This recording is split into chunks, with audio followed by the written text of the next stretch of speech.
So yun mga kamotorob, for today's video, magbabaklas na naman tayo at gagawin natin si Black Ninja. Ang gagawin pala natin kay Black Ninja ngayon ay lilinisan natin yung air filter niya. Kasi sobrang dumi na to sigurado.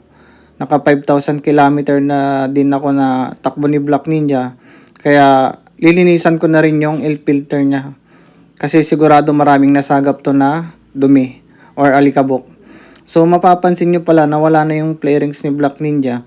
Kasi pinarepaint ko yung flare rings ni Black Ninja. Kasi marami lang natuklap na pintura nito at yun, gagawan ko din ng video yun. Kaya wait na lang kayo mga kamotorob. So yan, natanggal ko na yung tangke. Kasi need nating tanggalin yung tangke talaga kasi andun sa ilalim ng tangke yung box ng air filter. So ayan na yung box ng air filter. Then makikita nyo sobrang alikabok din. At yan, binabaklas ko na yung mga tornilyo nung takip nung box ng air filter. At syempre ingat-ingat tayo kasi may mga nakaibabaw na wire dyan. Baka masabit at maputol natin, problema pa natin. Kaya laging make sure na dahan-dahan lagi at tignan natin kung may sasabit ba o wala na wire. O yan, nalis ko na at babaklasin ko na tong takip ng air filter.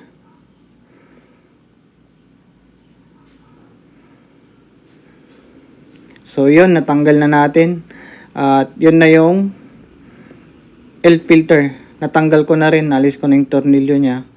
So yan, makikita nyo sobrang dumi na nga. Kaya lilinisan na natin to. At hugasan natin kasi washable naman yan. So yan. Yan yung dalawang butas na yan yung fuel injected ni Black Ninja. Tinakpan ko muna kasi pupunasan ko din. Sobrang alikabok na rin yung gilid-gilid niya. So yan, binuguan ko muna ng hangin yung air filter. After nyan, hugasan ko. Kasi nga, washable naman siya. Kaya, di na natin need magpalit. At lilinisan lang natin yung air filter. Tapos ibabalik na rin natin ulit doon sa pinagkakalagyan niya. So yan, bubugan ko ulit ng hangin para patuyuin. After patuyuin, ibabalik ko na siya.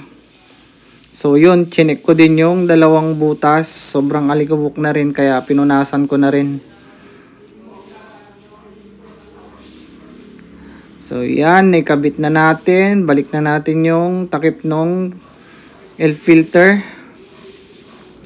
So sana hindi magka-problema kasi nung nagpalinis ako ng air filter ko or air filter ni Black Ninja ay nagka-check engine siya kasi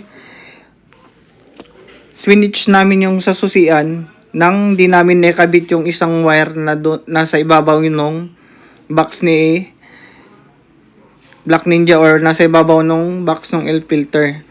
So yan, binabalik ko na lahat ng mga kailangan ibalik bago natin i-testing.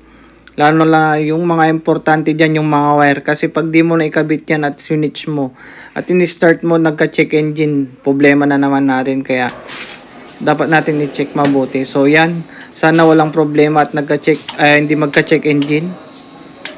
So yun, tagal pa na-start kasi sobrang tagal ko ding pinandar si Black Ninja. So yun, all goods naman, walang check engine. So